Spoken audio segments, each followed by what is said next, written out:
ГСП онлайн. Городские новости сейчас. Четверг, 10:45. Горно-нефтяной колледж. Открытие именной аудитории «Лукойл Ухта нефтепереработка». Сегодня Ухта, как родина первой российской нефти, отмечает один из главных профессиональных праздников – День работника нефтяной и газовой промышленности.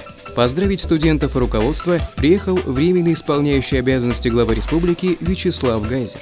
Среди почетных гостей – руководитель администрации Ухты Игорь Михель и руководство основных градообразующих предприятий.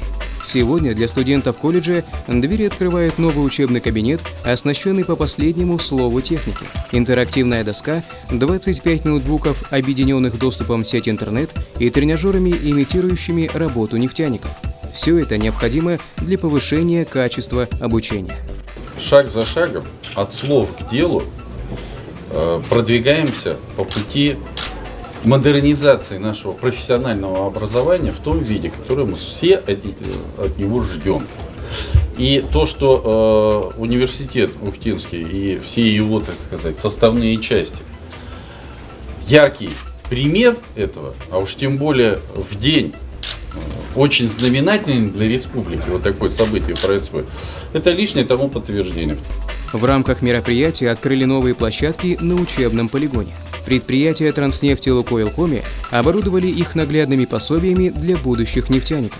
Тут представлено оборудование, демонстрирующее все этапы нефтедобычи, от геологических работ до нефтепереработки. Интеграция теории и практики позволяет выпускать из стен учебного заведения хорошо подготовленных специалистов. Качественная кузница кадров необходима всем крупным предприятиям нефтегазовой отрасли, и большинство выпускников колледжа впоследствии становятся их сотрудниками.